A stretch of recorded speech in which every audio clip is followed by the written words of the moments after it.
Get here.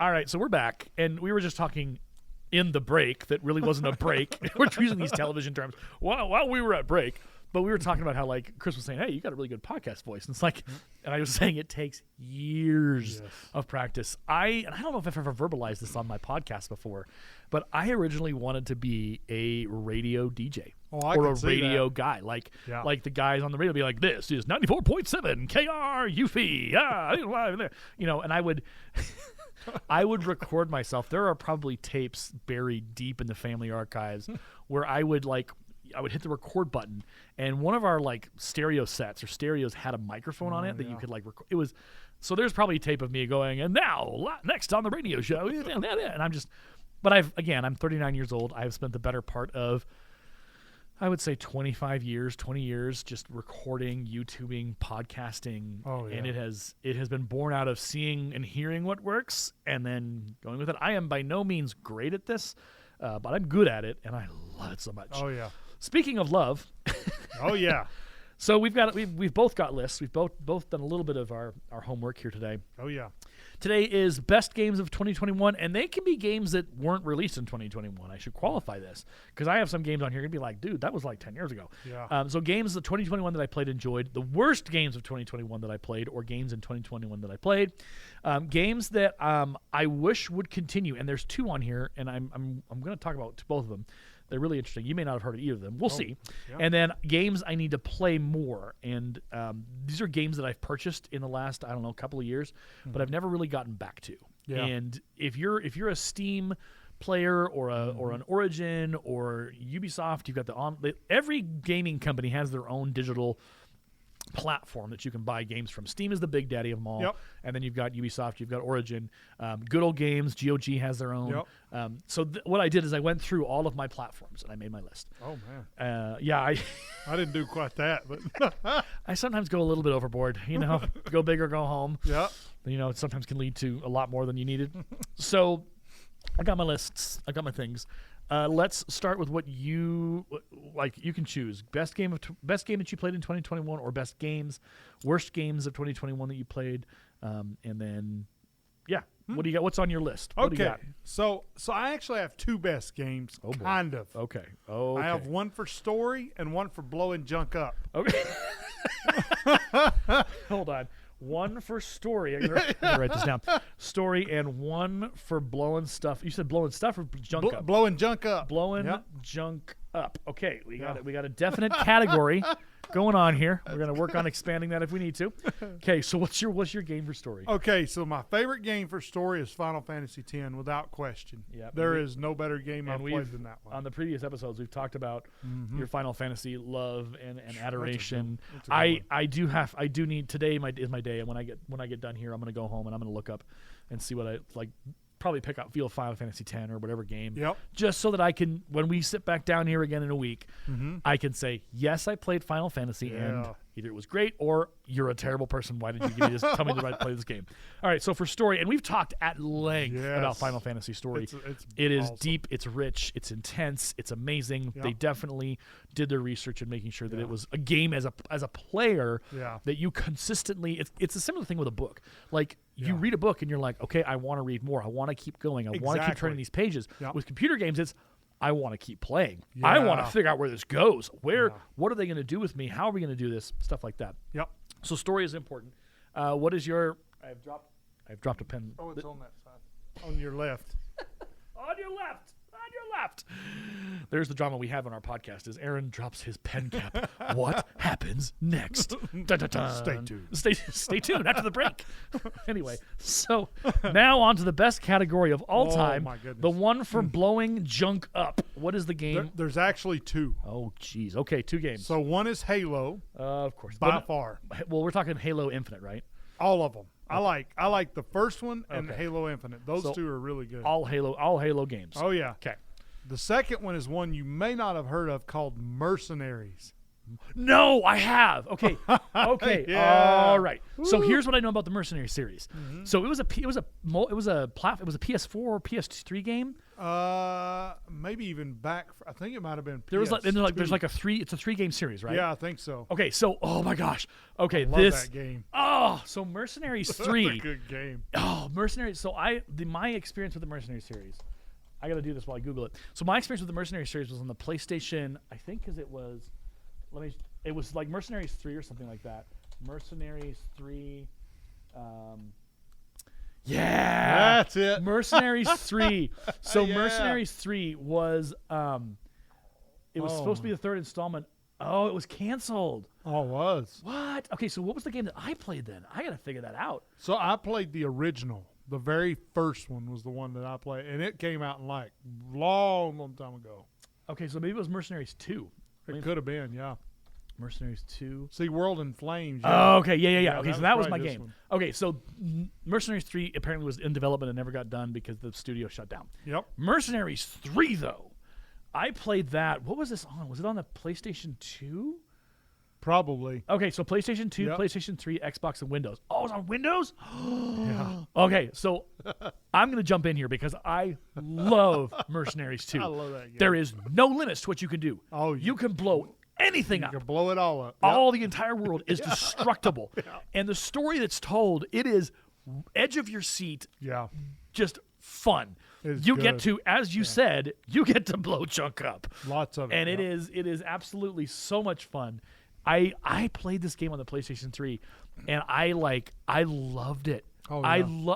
I was like, I'd been looking for a game to kind of just have fun with and blow stuff up and do things yeah. and the Grand Theft Auto games and all that stuff. Oh, Those are all right. They're but all right. This Yeah. one was just like you could actually destroy the world That's and you would have phenomenal. an impact on it. Yeah. Yeah, Mercenaries 2. You said you played Mercenaries 1 too. I believe it was the very first one. I don't know that I've ever played this one, The World in Flames, but I did play the first one. Oh, I love that game. So Mercenaries 2 came out in 2008, August 2008. So Mercenaries 1, let's see how long ago that came out. Oh, Playground of Destruction. That's the one. Okay. Yeah, the 3 people walking. Oh, yeah. I might have played that one too. PlayStation 2, yeah. Okay, that this was game's released in sweet. what was that? When was this game released? Oh, 2005. Holy crap. Okay, that that went way back. that's a long time ago. I don't think I had Man, Playground of Destruction. I don't think I ever played that one. I did play Mercenaries 2, and that's where I kind of got. I think that's where also my interest in Mercenaries 3 came about. Oh, yeah. Because after I finished Mercenaries 2, I was like, "There's got to be more. There's got to be more." And unfortunately, Mercenaries 3 was a working title, No Limits. It was supposed to be the third installment, but no. Pandemic Studios was shut down in 2009. So sucks. it didn't. It was probably in progress. There's probably code, but they never finished it, and so it never came around. There's ongoing conversations about seeing a new Mercenaries game. There's an article here from Cultured Vultures about seeing one, and it would have been the trilogy on it. That was last year too, in 2021. Yeah, the open world genre, and so it talks about how the history of Mercenaries. So that was Mercenaries 1, I think. Yeah. And then you had Mercenaries 2, and so, it made me sad. So that Mercenaries, Again, if it's available on PC, hold the Okay, phone. we're gonna look. We're gonna look, 'cause if Mercenaries 2 is available on PC, are you kidding me? That's happening. Like I'm gonna buy that today. Mercenaries 2 PC. How do I get it on PC? I don't even know how you. Amazon. Oh, no. Oh, don't do that to me. Where can you get it? Where can you? Because I think it was like, it wasn't just basically for one. $4.95? Are you serious? Man. Get it In stock? Windows Vista and XP. Do you see that? PC? Oh my gosh. Well, yeah, you got to figure how are they going to get. Oh, I Yeah. love this game. Yeah, you could destroy entire blow it. buildings. Oh, it was so I took much out fun. North Korea. I blew the crap out of that That's place. hilarious. was So yeah, funny. it's $4.95. Yeah, PC Instant Access. I wonder if that's going to be if that's Steam. like a download or something. Oh, it's probably through EA, probably through their Origin. Yeah, could be. Yeah. Windows XP, Windows 2000. Oh my goodness. All right. Well, there's a Mercenaries flashback for you out there if you're wondering. And if you're curious, if you're like, what is this game? Probably go on YouTube, search for Mercenaries 2 playthrough, even Mercenaries 1 playthrough. It's not going to light your graphics world on fire, but it is a lot. Like that's the thing about games. I think that we talked about this previously. Yep. They're fun. If they're fun, You'll overlook the graphic inequalities. Yeah, you will. You'll look past it. You'll be like, whatever. Like, I don't care. Like, just give me what I want. All right, so I agree with you on Mercenaries. I love that game. That's an absolutely brilliant game. Okay, I guess we'll go over to me now. Oh, I have a whole list. Okay, so I'm going to talk about one game that you may know about, and probably, again, I could talk about like the big games and like the big, but I like to look at the stuff that maybe not all people are aware of, and sometimes that'll clue people in. So most of these games are going to be Steam games. The one that I do want to talk about, two games I want to talk about first, is a game called Project Hospital. Yeah, that one's not ringing a bell. I love the deadpan delivery. That one's not ringing a bell. Thank you, Chris. You're welcome. You've been amazing. All right, so there's a reason why I have you as a co-host. You keep me honest. And, that's right. And sad and everything else. Okay, so what I'm going to do is I'm going to find Project. Oh boy, it has the coolest theme song. Oh, okay. I have ever heard, and I love it so much. And I'm going to try and, the main theme. So here, I'm going to try and get my mic. Actually, I know what I'm going to do. Here we go. So this is the Project Hospital main theme. Looking for royal. Or you're going to have an ad, Thanks, YouTube. Which is the way we make money. Thanks, YouTube. All right, are you ready? Here we go.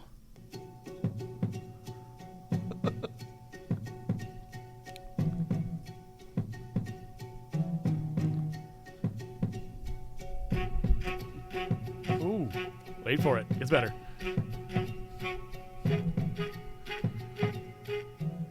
Here it goes. Ooh. Oh. Yeah. Oh. It's better. It's better. Do you get some hospital sounds in there?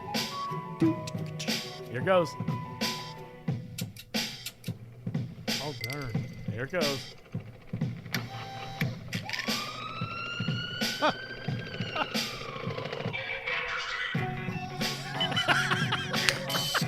It is just fantastic. Like, oh, that is incredible. Oh man, that is really good. And it's just like because it's. I think it's brilliant. I love it. So Project Hospital. In this pandemic era, it may not be the jam for you to play. But Project Hospital basically allows you to build your own hospital. Oh, and not just build your own hospital, but you start out with a hospital. You start out with a clinic. Yep. Okay. And you have to build reception. You have to build the bathrooms. You have to build the cleaning supplies. Oh, you have to so you build then your doctor's offices, and you can choose prefabs or you can build your own. But then you have to designate hallways for the janitor crew to know what to clean. And you actually have to also then, similar to what you do in The Sims, is you put tile down, you put wallpaper up, and all this kinds of stuff. So that's the beginning part. So you build your emergency clinic. So then you have to unlock, and you got to unlock insurances, and you got to unlock rewards, and all this kinds of stuff. And it starts. That's cool. It is. Kind of cool. It is so much fun. I've been playing this thing for at least a year and a half, 2 years. Well, it came out 2 years ago, in 2019, and so. Then you got your emergency clinic. Then you have to build an X-ray department.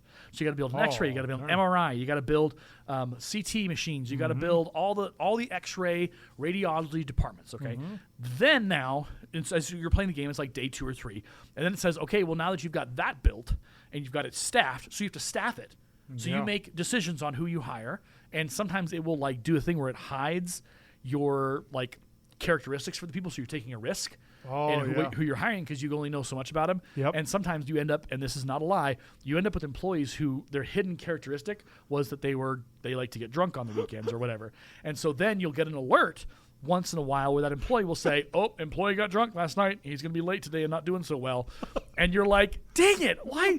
This hidden things. So and this happened to me yesterday. I was playing the game. I had to fire a doctor and a nurse. Both, because they couldn't get their life on straight. Oh, that's funny. So there's that, and then there's other things you can certain traits they're morning people or they're night people, and so you hire for the morning shift and the night shift. Yeah, exactly. And so then you have to hire for your labs, for your blood labs, your histology, all the 4 different labs that you have to then hire for. Oh, it gets better. So then at a certain point you unlock the emergency actual department. So when you walk into a hospital at emergency, there's trauma rooms where you get evaluated, and then they have hospitalization there. So you build that. Then, after you've got that, then you got to do surgery. You got to build ORs. You got to build doctor's offices. Then you got to build orthopedics. Then you got to build burn units. Then you got to build neurology units. And it is fantastic because it works. It works. I got the black lung. It works so well because everything works. Like everything, the patients get transferred from department to department. Yeah. Oh, here's the best part. You can turn on doctor mode where you actually control the doctor and the diagnosis and the tests. Oh, that's kind of cool. Here's the thing. When you get into like day 4 or 5 and you've got all these departments going on and you have like a minimum of like 30 patients coming through your emergency clinic, it can be a lot of juggling. So you don't want to take full doctor control over all the patients, but it's sometimes fun to just kind of like, okay, well, I can diagnose. And the tests are legit. Like you're presented with a panel of tests relevant to their ongoing complaints of their symptoms. And so sometimes is cool. There's also an infectious disease department that you have to build, which is crazy and fun because they get some crazy so again, in this pandemic time with COVID and everything the last 2 years, people are just like, oh, I don't know if I want, but for me it's therapy because you can set an option when you start the game so patients don't die, which I appreciate because I'm like I'm not in the mood to, like it is real. Like patients in the game, if you don't click that option, they will collapse and possibly die on you because you're getting overwhelmed or you don't have enough staff or whatever. So I click that on. I don't want them to die but you get to help people. You diagnose and you give them tests and you give them medication and they're healed and they go home happy. So it is in it. You have ambulances that you can unlock. You have a helicopter you can unlock. It is one of the most fun games I have had, like the last 2 years, but especially this year. Just being like, it's weird, and I know it's gonna be weird for people to hear this, but it's therapy for me. Like I get to sit down and go, okay, I'm gonna save some lives today, or I'm gonna make a difference. So I'm gonna go in the hospital. I'm gonna make a dent. So Project Hospital. And it's on sale right now on Steam. 50% off. Yeah, and there's DLCs as well. There's a lot of DLCs with it, and they're a lot of fun. The doctor's mode is a DLC. There's traumatology DLC, which is like the burn unit. You can also build ICUs. It is incredibly deep, and the developers are continuing to work it, continuing to do it, and make it cool. It's a lot of fun. It looks really cool. It's a lot of fun. It's one of the other game I want to talk about, which. And then I'll turn it back over to you for a little more. I gotta figure out where my list. Where's my list of things? I gotta mark it. Oh my goodness! I got a list. I don't know. I've lost my train of thought has not been lost. There you go. Checked it. So the other game, and I invested in it because it was on sale. Is a game called Vampyr, Vampyr. And I think I know that game. That Vampyr came out a couple years ago. And the thing about Vampyr is it is intense. Like, I love it simply because it is intense. So it came out... is this a vampire? It's a vampire game. Oh, cool. So it came out in... Where's the release? Okay, 2018. Okay, so it's a couple years old. Here's the thing about Vampyr. You know, like when you're playing games and you have a choice to make. Like, especially in The Witcher, Witcher 3, whatever. Like, I will go and save... before I make that choice. Because I'm like, is this going to be the best choice? I don't know if I want to do that. I'll save it, and then I'll make the choice. And if the choice is like, oh, that was a bad choice, I'll reload the save game, go back and make the right choice. Here's the thing about Vampyr. You can't do that. Oh, man. Your choices are permanent. There is no, like, reload the save game before you made that choice. Oh, it's done. And so it frustrated me so much. I didn't rage quit it, but I've made it about, I don't know, a third of the way through the game, maybe not even that.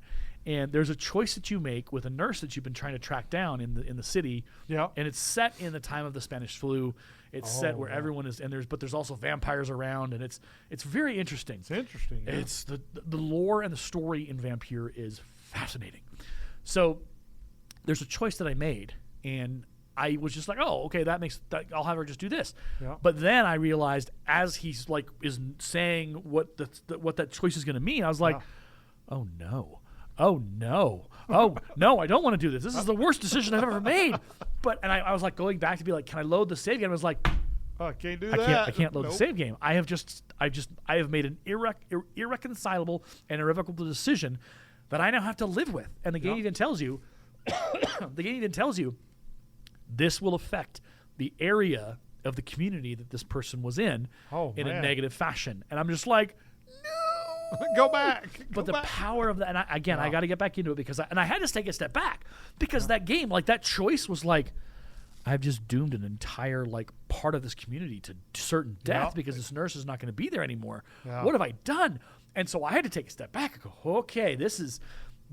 When a game gets too real, and you're like, oh, and like some gamers are just like, whatever, I made a decision. But for me, like I've invested in this story. I'm like, oh no, what have I done? So I have taken about a week and a half off of the game because I can't. I will get, because here's the thing. If I was tempted, and I'm still tempted to do this, I'm tempted to go back and start a new game, play it up into that decision point, and change my decision. But there is an argument to be made that the games where I realized how much of the stakes were at play here. Yeah. And I was like, oh, this game's not playing around. Like, this is an actual, like, real life decisions are happening, and people are going to die if I don't do this, or if I do this. And so that's when you know you've got a good game on your hands. Now, people may have competing beliefs on whether Vampire is a good game. I've only made it a third of the way through, if that. But that I would say the last first hour and a half gameplay was just like, holy Moses, this one hits. This one hurts. Yeah. Like, I don't want to hurt, but that's a good game, though. That's the power of good gameplay and good game storytelling. That's right. It's the same thing with Cyberpunk 2077. Yep. Like, at a certain point in the story, you lose your partner character, Jackie. Yep. At that point, that loss, because you have spent time with him and the way that the characters go back and forth and talk, and you've got to know him and his girlfriend and his family, and when he dies, I genuinely had an emotional experience. Oh, man. Knowing I don't get to play with this character anymore. He's dead. He's gone. He's gone. Like, because so much of him and his character was involved in me and in my playthrough, I was like, oh, now I'm mad. I want to seek justice for Jackie. Like, I want to fight back. And then, of course, the game bugs get in the way, and the game is a disaster and a train wreck, which is why it ended up on my list of worst games of 2021. Oh, we'll circle back to that. But the power of a game, when you go, that made me sad. Yeah, like that genuinely, or it made me think, that was the wrong decision. Like if a game forces you to rethink the decision you made in game. That's a good game. That's a good game. That's right. And it won't let you go back to fix it. Yeah. It's like, nope, you're a grown adult. You got to deal with it now. I'm like, I don't want to be an adult anymore if this is what happens. Which in reality it is what happens. You can't go back and do over stuff. But yeah, Vampire was just like, it's an interesting game. And I didn't know much about it. I had seen playthroughs a couple years back, obviously, and it was okay, whatever. It's a vampire game. I'm sure I like vampire games. And then I picked it up on a sale on Steam, and I was just like, what is this game? It sounds cool, though. It does. It's a lot of fun. It is a lot of fun, and it'll rock your socks. It would be fun, I think, to see you do a playthrough of that, to do like some recording. In the future, and that'd be fun just to even like compare like our feelings of like, okay, how did you feel when this happened? That could be kind of a fun topic, but I think because it does force you to make some hard decisions. And I, again, haven't even made it a third of the way through the game. So I'm sure there's much more tough decisions to come in that game. All right, so I've talked about how awesome Project Hospital is. I've talked about how awesome Vampire is. What other games on your list are like the best games you've played in 2021? This year, Halo Infinite. Yep. For reals, Halo Infinite. Yep. That game, Visage. Ooh, that game is that a story game, or is that one for blowing junk up? That's a horror. Okay, that's so there's a whole other category here. Yeah, we got another one. Yeah. Okay, horror. So you said Visage. I think I've seen you play that on your. Oh, you have, your channel. I've got actually. I can't do horror games. I love that. Oh, I can't. Just not my jam. Well, and I like it because of the story. So it has a really good story, foundational, but it has multiple stories within the realm of the story itself. Okay. So it's like you have like there's one called Lucy. Okay. I believe is one of the stories, and you go through like this game is absolutely terrifying. There are parts of the game where I scream and I'm literally screaming. One of them, right. I screamed and jumped. Yeah, I mean, it like, wow. I heard a voice come to the right side and it like yelled. Yeah. Oh, my God. Oh, those like. And like the mouse is like. So that's why I can't do the horror games, because what they'll do is they'll do that with that they can program the audio so that if you're wearing headphones and they will get into your head using atmospheric sound or jump scares or stuff like that. There's a gamer on YouTube called Paolo is his name, but it's FX the gamer. You'll check him out on YouTube. I've never heard him. Yeah. He's fantastic. So I don't know if he's done a lot of playthroughs recently, but his jam back in the day was like the Alien Isolation series. Oh yeah. And that game scares. Like, I get scared watching his playthroughs because he did a whole series. It's like a 10 video playthrough. We start from the beginning to the end, and it is he does not censor himself with language, which is why I won't play any of his clips over the audio right now. But he is legit. He loves playing games, and he's definitely real in his reactions. Yep. Because he'll hear like music playing as he's walking up a staircase, and he's like, "What does that mean? Why are you playing the music? This is not a good sign. I don't want to go any farther." But he says it in a much more entertaining and accent-filled way. It's like Hollow. Hollow does the same thing. Hollow is one of the YouTubers that my boys like. I don't technically watch him. Okay. But, I mean, he's not for the faint of heart. Right. Let's put it that way. Gotcha. I told my boys not to watch him. They don't anymore, but they used to. So, yeah, I think Visage, is probably one of the best games I've played this year. Nice. That and Halo Infinite. Those two are really good. Okay. Let's talk. We'll go back and forth between best and worst. So worst games that you've played this year. Is there one or two on that list or more? There's one. What's your worst game? Fallout 76. Yeah. I had a feeling we were going to get to that. There is a reason that I don't like this game. Yeah. Oh, there's many reasons. There's a lot of the game studio. I don't like them either. Yeah. Bethesda. Yeah. And so with Fallout 76, there was a lot of graphical errors. Yeah. Like rendering and I believe stuff like and the environment. They use the engine from Fallout 4. They do. Yeah. And it's nothing new. That's part of the problem. And Fallout 4 was buggy as heck. It was. Like it wasn't like, and there's been YouTube videos where they say, here's the bug in Fallout 4. Here's the same bug in Fallout 76. They didn't fix the thing. It's still there. The foundation's the same. That's right. It's annoying. Why can't you game studios get it right? Well, the worst part about Fallout 76 is that Todd Howard, and his company, they promoted Fallout 76 as the best game. It just works. That is his tagline. It just works. They overhyped it. And they did all this stuff. And they talked about what you can do. Yep. And so, of course, when YouTubers got their hands on the game, they're like, no, it doesn't do any of these things. It doesn't do. It is one of the. I think probably. It is in the record books for one of the worst launches and worst, probably first year and a half. Yep. And they have patched. They've offered like a subscription service for Fallout, which was dumb. Oh, that's stupid. Nobody liked it. They're like, this is why would I pay? Like 12 months I've paid for the game. Why would I keep paying for a subscription? I'm going to buy the game. They're making their money back. Oh, they're trying so hard. Well, they keep releasing Skyrim on every single thing possible. But like Fallout 76, even now, there are videos when like YouTubers will do it, be like, it's not that good still. They've put in NPCs. They finally have done some things for it, but like it's not that great of a game still. Which is interesting, and my first admission, I have not played Fallout 76, and this is a rare thing I will say. I don't think I ever will play Fallout 76. I won't play it anymore because I've played Fallout 4, and I was disappointed. I mean, storyline, it was interesting. It was, but like you're just like, okay, this is not. No, this is old. This is old graphics. This is old tech. This is old, but like. It's not great. You're still doing stuff that's terrible. And so the Fallout series makes me really sad because it's such a strong, like Fallout New Vegas is one of my favorite Fallout games of all time. I've heard it's good. It is the storyline and how it's told and the influence you can have over the story. It is incredible. If you're out there and you're like, well, what Fallout game should I be playing? Fallout New Vegas, if you can get it to work. I think it's on sale on Steam as well. It's one of the greater Fallout games. Fallout 4 was all right, but I go back and I play it, I'm just like, this is dumb.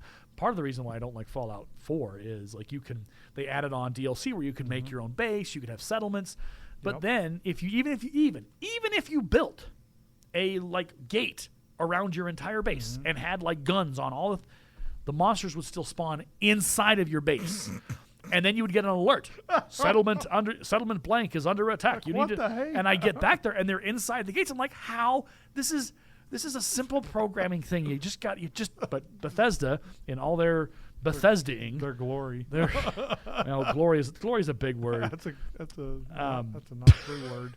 I'm gonna run through my best of list here real quick. I'm not gonna talk about all of them in detail. Okay. Best games, and again, these games may have been released previously, but in 2021, these are the games that I've really enjoyed playing. I discovered Dishonored 2 recently because it was on sale. Oh, Dishonored, yeah. Well, Dishonored and Dishonored 2. So I haven't played the original Dishonored. It's on my Steam list. It's on the list. But Dishonored 2, holy wowza, that is an incredible game, and the mechanics of how it works is it is not an easy game to play.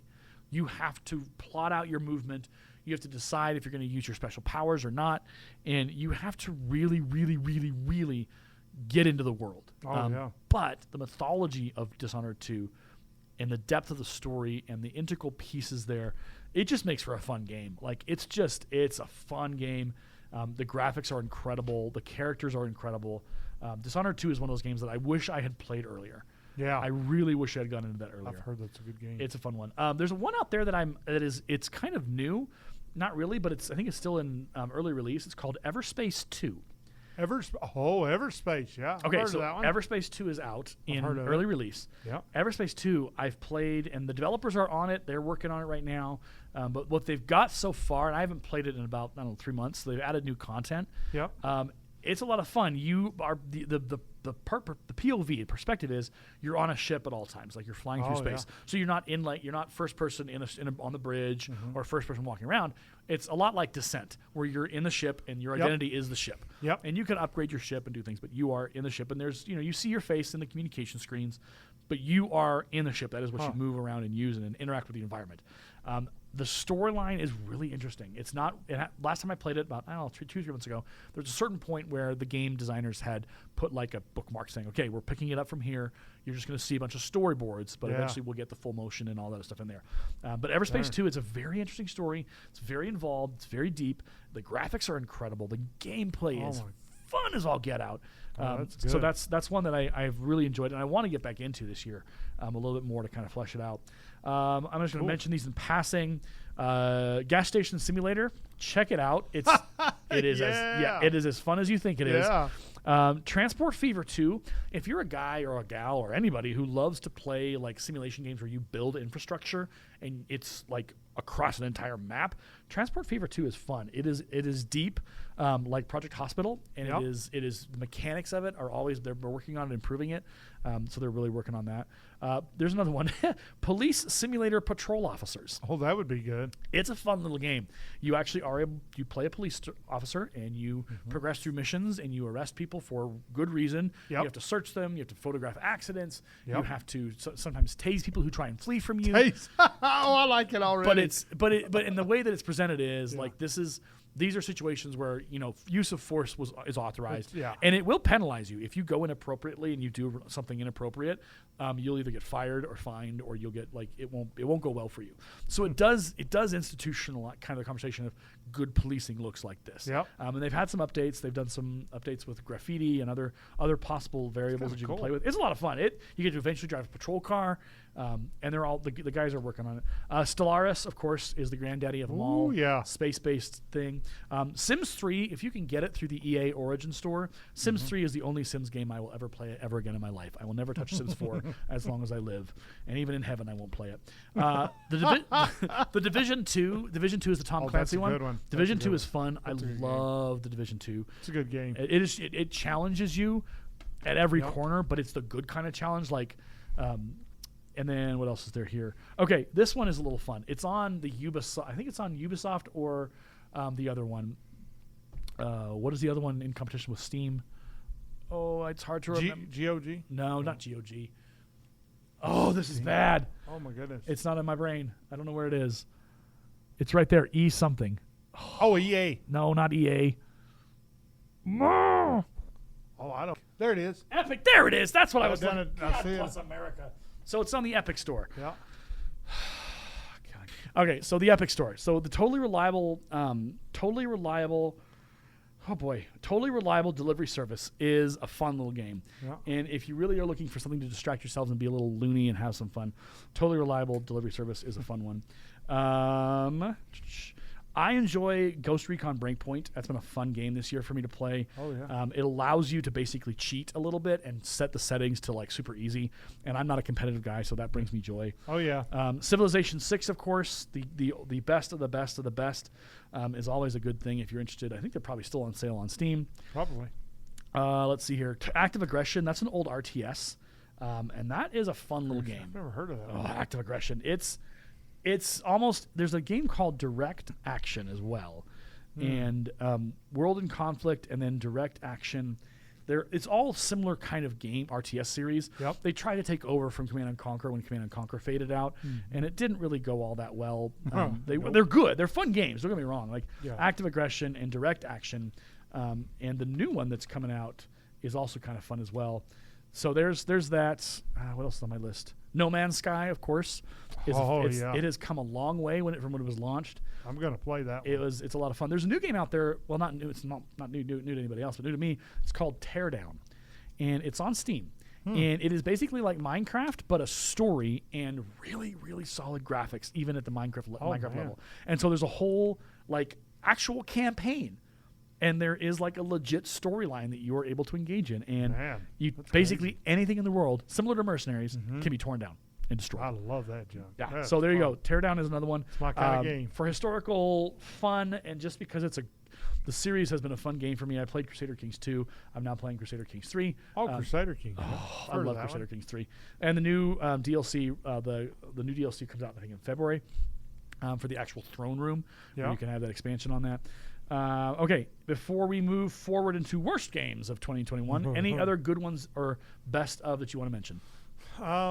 Let's see. Probably, okay, so I want to talk about a game that I wish would have come to fruition. Okay. Called PT. PT. So if you want to look that one up. Okay. PT was a game that never actually released, but there was like a demo. Okay. Yeah, there you go. So Visage is actually oh yeah, that's creepy. Yeah, see right there on the, do you see the pictures? Okay. Yeah, that's a little creepy. Well, it was the one where there was a lady standing in the hallway. Yeah, so it's sort of like Visage in a way. Okay. It's like Visage is like the continuation of it or the replacement. Okay. It's the one that this one should have been. Okay. So it was a playable teaser. That's what it stands for. So it was supposed to be an interactive for the game Silent Hills, an installation of the Silent Hill series. After Konami canceled Silent Hills, Konami removed PT from the PlayStation Store and made it impossible to reinstall. Darn. So there's prompted criticism, fan efforts to allow PT to be re-downloaded, and fan remakes. So this is kind of like those lost games that get developed or put out there and then are never seen again. Yeah. So it looks like PT was that. Okay. GOG maybe, hopefully. Maybe someday. GOG seems to be the clearinghouse for a lot of this kind of stuff. Okay. That's interesting. I wanted to play that one. But you never got the GOG. I never did get it. Never got the chance. Interesting.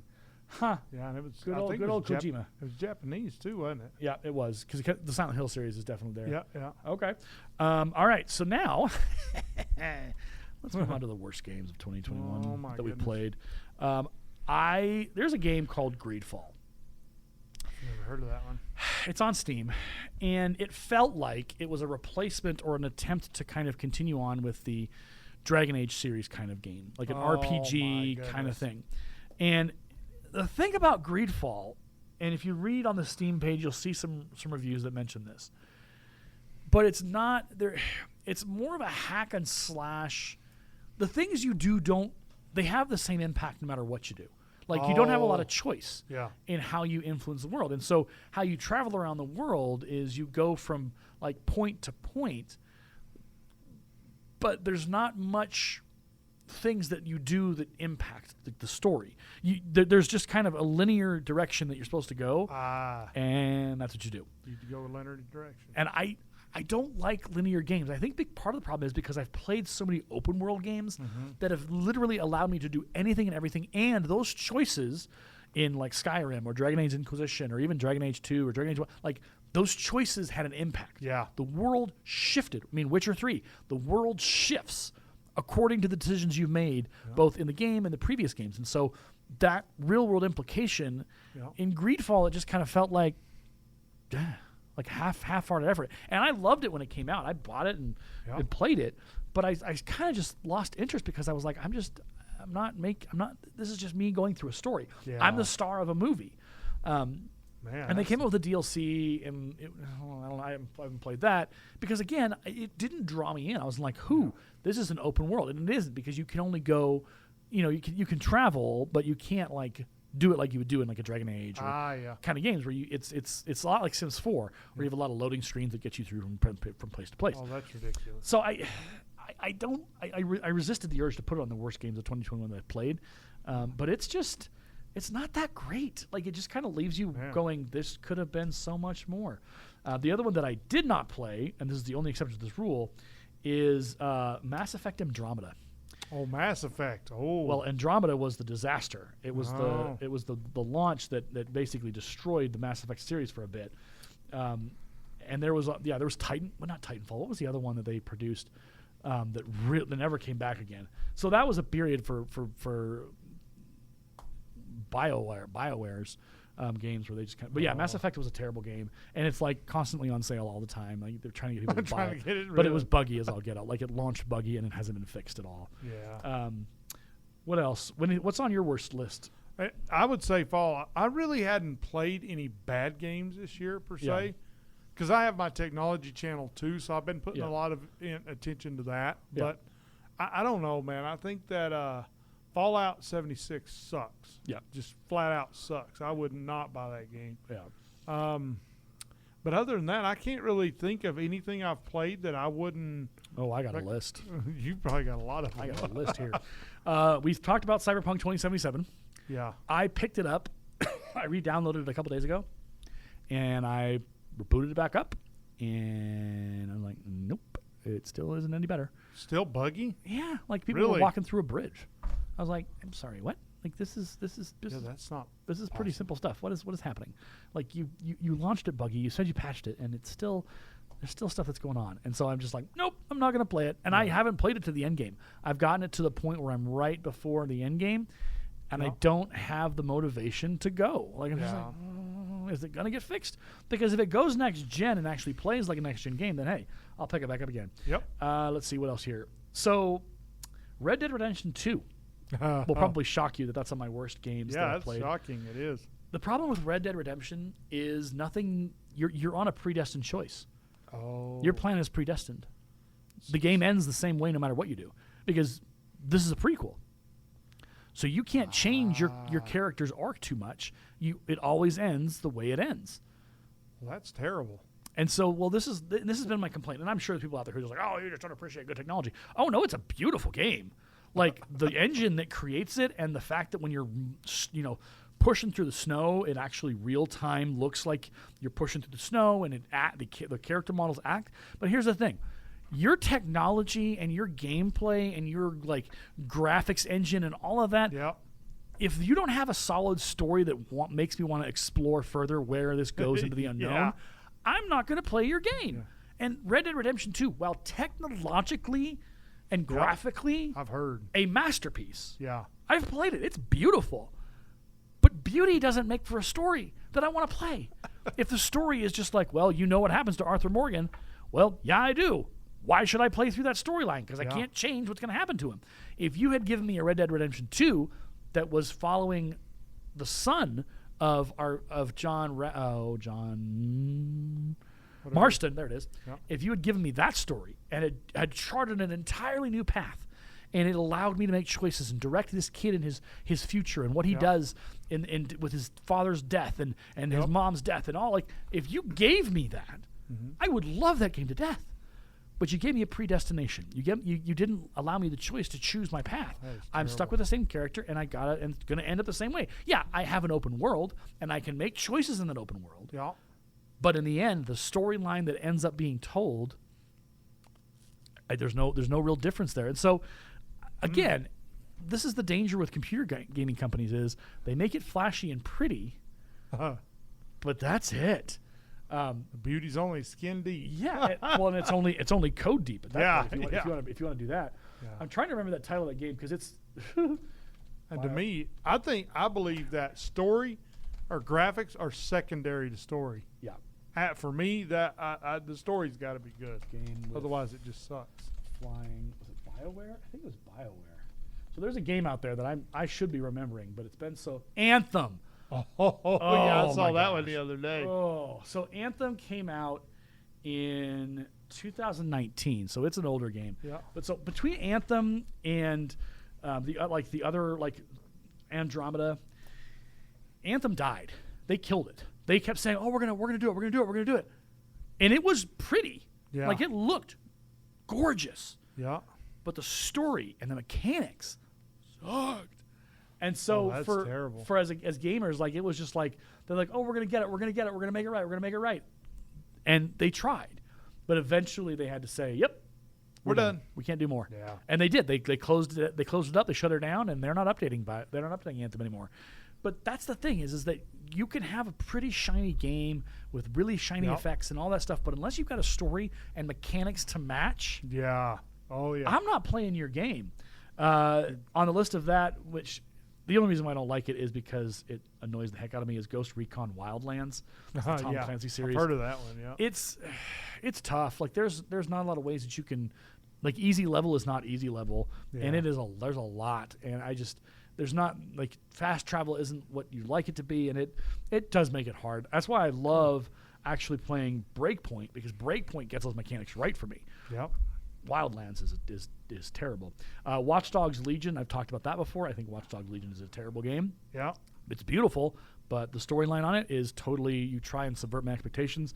I'm not going to want to play it. Assassin's Creed Valhalla, I'm sure I'll try and get back into it, but its mechanics of having to, raid monasteries and kill people, not my jam. I'm not with that. I don't like it. Cyberpunk, and so there's a game out there that I have it on my list, games that I wish would have, that would come back or that would be reignited. Mm-hmm. And you may know this game or you may not, but it's called Guns of Icarus Online. No. Okay, good. Nope. Awesome. So Guns of Icarus is you're in a airbound ship with balloon ship almost, but they're armed with guns, and it's an online game, and so you play, and the reason why there's not a lot of player base anymore because people have moved on, and they're not as much interested anymore. They just may not know about it. But Guns of Icarus Online, you would then take on the role of either the gunner, the captain who drives the ship, or a repairman who repairs as you're under attack.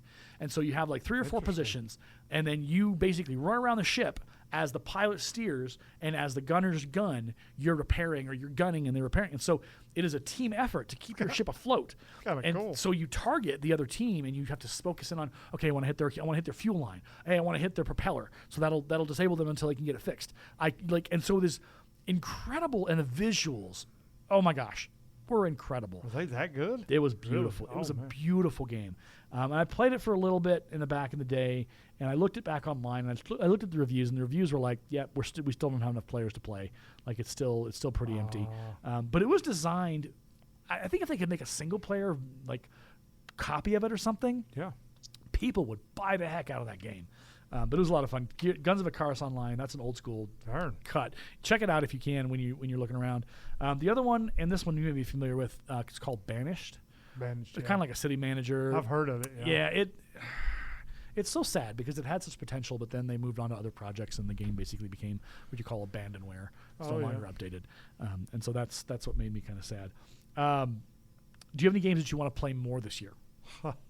There's one. Okay, what's the one? The original Far Cry.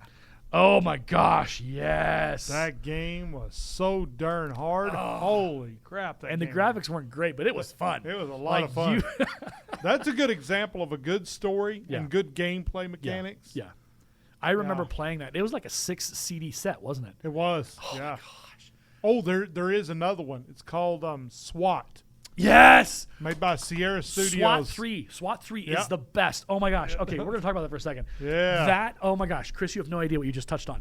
So so the original SWAT was like an overhead view, and you would point and click your officers through. Yep. And then SWAT 2, I think, was a variation of that. It was. And then SWAT 3 was called SWAT 3D because it was basically you were a member of the SWAT team, and you went into situations and you gave commands to the terrorists or to the victims, and you had to decide to deploy your non-violent or your lethals, and you had to scout out. You had to use like a mirror to look around the corner or under the door, That's and so cool. and you had to communicate with. And it was, oh my gosh, I loved that game. It was a hard game. Oh yes, it was. It was hard. And you could play it different ways, and it would never be the same. Like the enemies and the people who were like, they would always be in different places. They would move around. Yeah, and so you would like when you reloaded or you went and played it again, you're like, wait, they were over there. Why are they? What's going on? And it is some of the best game. Like the graphics today, you look at it and be like, oh, whatever, but it is some of the best. It was incredible. Oh, it was so good. That's man. a part of my childhood. That is my middle school, high school years of playing SWAT, and it may have been actually after high school. When did SWAT 3 come out? Oh, I have no idea. I played it a long time ago. This is why we have the Google right ahead of us. That's right. SWAT 3. Close quarter battle. Yeah, there we go. When did it come out? Sierra Studios. Man, 1999. Okay. All right. There it is. Game. We're looking at the book cover right now, or the game cover right now. That's the one. And I remember that. And so it's close quarters battle. So you had to, like, you outfitted your team and you chose your team. So cool. And then you would go through the situation, and and sometimes if you the bad guys would hide themselves among the hostages. Oh, they would. And so you'd have to search them, or before, and then they would spring up and try and shoot you, and you're just like, what is happening? So it is. It's a 7th installment in the Police Quest series, apparently, and I remember the Police Quest series. What a good game! It's just such a good game. Shout out to Sierra Studios on that one. They made some good games back in the day. They really did. Yeah, SWAT was. I have nostalgia is a hell of a drug. And I'm immediately when you mentioned it, I was like, I remember what it felt like playing that game in my little PC, and it was like you were just like, this is actually a game. This is so cool. Oh my gosh. I don't know where you can get it. I'm sure it's on GOG at some point somewhere. But it's SWAT 3. That's a game that I wish I could play. I would definitely play more. I'm going to run down the list really quick because we are stretching ourselves. What are we at? Oh, we're almost at the hour time. Okay, so here's my list of games that I want to play more. There's a game called Software Inc. It's on Steam.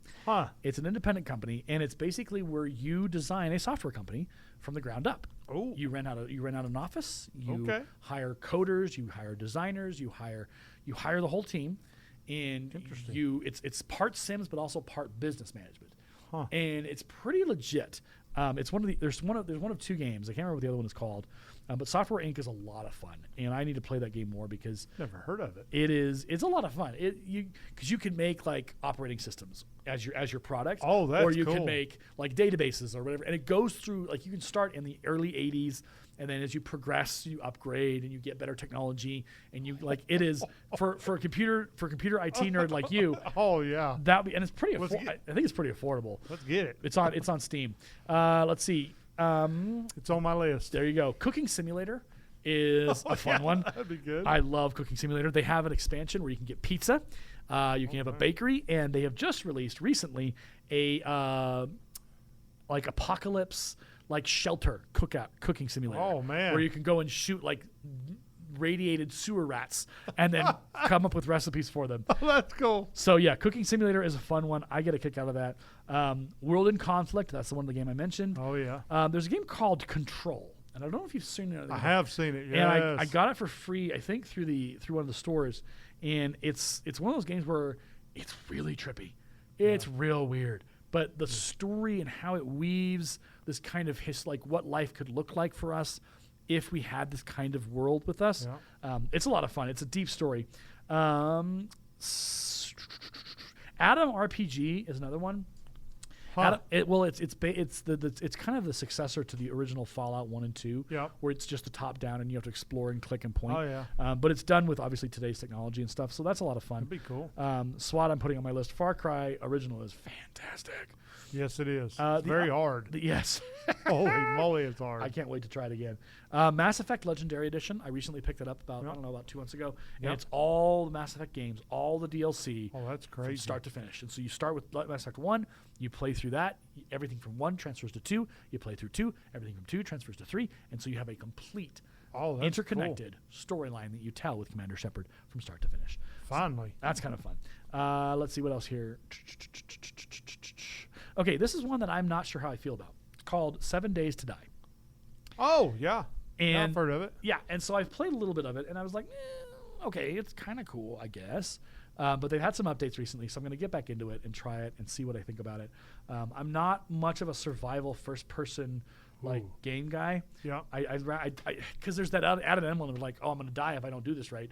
I don't want that kind of threat hanging over my head. I'd rather just take it easy, kind of just play the game. I'm not competitive, and I think that's part of my problem. Yeah. People out there are probably screaming at the computer going, why? That's the whole point of the game. Yes, I accept that that's the point of the game. Whatever. Yeah. That's just not how you roll, It's man. not how I roll. It's not my jam. So I think that this year, part of my goal is to play more computer games, is to get back into it. Because if we're going to have a computer gaming podcast, I need to know my stuff. And I think both of us kind of recognize that we got to explore some new games. Yeah. But also I think looking into some retro games, going through GOG and saying, okay, what game out there have we not heard about or played in a long time? My goal is to find Triad, the original Wolfenstein, original Doom. Find some of those games and just play around with them and be able to talk about, okay, this is what it was like to go back into the 90s, the late 90s gaming. And it was incredible. And this is not to say kids have no idea what we had, but you look at the mobile games today, you look at the computer games, you look at the console games. When we talk about the late 90s, early 2000s gaming, PC gaming world, it was a crazy time. Oh, it was. It was crazy how fast things were changing, and the ability of gameplay that just rock'em sock'em wasn't stopping. And it's one of those things where I just look back and I go, dang, we were lucky. We grew up in a time when gaming was changing. It was. Game companies were hungry. And they weren't willing to try and we should just do the same thing we do all the time. It's like, no, we're doing something new. We have to advance. We have to be better and bigger and do the more, because gamers were hungry for that, because they quickly realized, okay, gaming companies are getting that power. They're getting that. They're figuring out how to harness this new processing power or this new capability, and it's no longer those MS-DOS games. Ooh, yeah, it was good. It's 3D. It's immersive. Sound is starting to have an effect on things. Real, no longer MIDI music. It's now actual music that you're hearing, and you're going, what? So that's I'm not here to say kids these days don't understand, but I'm also here to say you don't. You don't know what it's like to grow up in a time where we really the PlayStation 3, 4, and 5. Some stuff has changed, but it's been pretty much the same. Yeah. And you can't get a PlayStation 5 these days because good luck with that. That's fun. So we're stuck with PlayStation 4s, which is a weird thing to say. They're a fine machine. Yeah. But you also have to realize that we grew up in the time of Nintendo 64s, Sega Dreamcasts, Nintendo GameCubes, Nintendo 64s, PlayStation 1s, PlayStation 2s. The incredible amount of technology and gaming technology, not to mention processing power in computers and everything else. It was an explosion of computer gaming. It was. And what we have today, the stuff that we are able to play and the worlds that they are able to build are a direct connection to that late 90s, early 2000s explosion of computer gaming. To today, it's this is normal. If you don't have a good graphics game, what are you doing with your life? Yeah. Back in late 90s, early 2000s, it was okay, well, that's the normal, but what are we doing that's new? What's the next thing? They were pushing the boundaries. And they were. And they pushed the boundaries of machines and processing power and graphics. And that's kind of when I look back on the computer gaming world, I go, you know what? For all its back and forths, up and downs and whatever's, it's been a pretty good. I'm really proud of where computer games have come. Oh yeah. We've done some incredible. VR is a thing. You asked me, 2000. I was in high school. I was a junior, senior, more or less. Been like, hey, will we ever see VR, like actual VR? I've been like, I don't know. What is that? What's VR? What do you mean virtual reality? Are you talking about like the movie or whatever? Like, I don't understand. Now there are like 4 or 5 platforms, systems you can buy, fairly affordably, for VR. Yep, you can. It's crazy. That's in 20 years. That's crazy. We've gone from no VR to you can hold it in your hands. That's crazy. That's nuts. And I think you're probably if you're listening, you're probably like, well, you guys always say that. It's like, but you don't, like, it's not that you don't understand, but you didn't grow up when we grew up. Yeah. Look at Wi-Fi. We didn't have Wi-Fi in 2000. I didn't even know what that was. It wasn't even a thing. You had ISDN lines. Yeah, exactly. If that, in your schools. Yeah. Like, that's how you got internet. It was these expensive ISDN lines. Today, like, it's like you work in the district. Like, it's minimum. You got to have a significant digital pipe that you can lock and load in all the schools and have access to, because that's normal. That's the expectation. Back then, it was just like, we're lucky enough to have an ISDN. Here, it's like, we have to have this. This is minimum, and we need to expand the capacity now because we're pushing the capacity. Like 10 gig. In 20 years, we've gone from an ISDN line that browsing was not fast to now you click a button, boop, the web page is there. If you got a good computer. Well, that's a story for another day. There is one other game. Yeah. There's one more. All right, one more. Beyond Two Souls. I have heard about this game. Oh, my goodness, man. That game, I got to finish my playthrough. Okay. But that game is incredibly interesting. Is it going to scare me? No. Okay. No, it's not. It's not. I like how you paused. You're like, no. Well, I don't know. Yeah, no, it's not going to scare you. It's going to scare me, isn't it? No. Okay. You get to ride a motorcycle. So, it is crazy. I'm in like Flint. Let me rock this. Motorcycles. That's my jam. I know, if a game has a motorcycle in it, 4 stars and 5, we're done. Put it on the top 10 list. Call PC Gamer. We got a winner. Oh, that's hilarious. Motorcycles are fun. I've never ridden in one. Oh, I've got. You own one. Yes, I know you own one. You didn't ride it here in the snow though. No. I was like, man, my tires ain't meant for this right now. I would be like, Chris, how did you get here? How are you alive? I know, yeah. What? I have spikes in my tires. Okay, all right. Well, that works, I guess. I thought about it. I did think about it, but yeah, please don't risk your life. We need you alive and in one piece. Oh, that's true. Okay, well, Beyond Two Souls, I'm going to put that on my list. I have a whole bunch of lists that I made here now. That's such a good game. And I love good games. And I think, and I've always, I don't know, it's weird. Like, I don't have, like, the list of my bad games is pretty recent, but I have been lucky enough to play a lot of good games in my lifetime. Oh, me too. Command & Conquer, Age of Empires, all those games. Like, we've come from a long history of great games. The challenge for the computer industry is, could you make some good games that aren't junk, like Anthem and Andromeda and other stuff that you, like, these games did not get made in isolation. These games went through an approval process. Oh, yeah. Everyone had a hand on this. And I think that's the hope. I think it's the hope of a lot of the independent game studios out there that are on Steam and others, is they're making good games. Like Project Hospital, like I could spend 8 hours on that game and not even get done. Oh, man. Because it's just because you can build. You can do the prefabs, but you can do every little piece. I can build every single doctor's office to my own specifications. They're like, this will look different, and that's the fun part of gaming is when you find a game that allows you to do anything and everything. That's the power of good gaming. That's a good game, and that's what I hope someday we'll get in the major studios like EA and BioWare. Probably not. Hope springs eternal, Chris. We can believe. We're hopeful. We'll believe in miracles, even if they don't appear. We'll call the Pope and yell. All right. Well, this has been a blast and a half and 3/4. Yeah, it has. I've enjoyed this immensely. Hopefully you have as well. If you're out there and you're listening and you're like, man, I'd love to hear your opinion on this game, or hey, you need to talk about these games, shoot me an email, adelayedteacher@gmail.com. Let us know. We'd be happy to dig in. Next week, we have no idea what we're talking about. We'll figure it out. But I suspect maybe we talk about a game that we might make.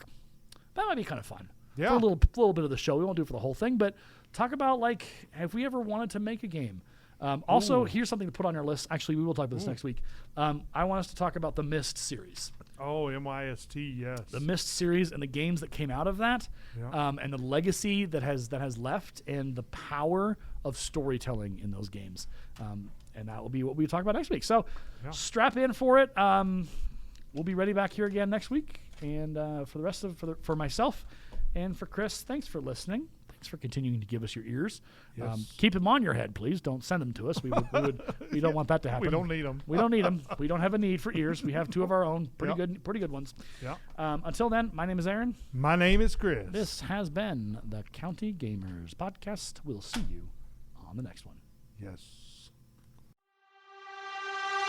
You've been listening to the County Gamers Podcast, presented by Create at Morgan Productions, located in Fort Morgan, Colorado, USA. For more information on our production house, other podcasts that are hosted here, and further details, please visit www.createatmorgan.org. You can find us on Twitter at the handle CreateAtMorgan.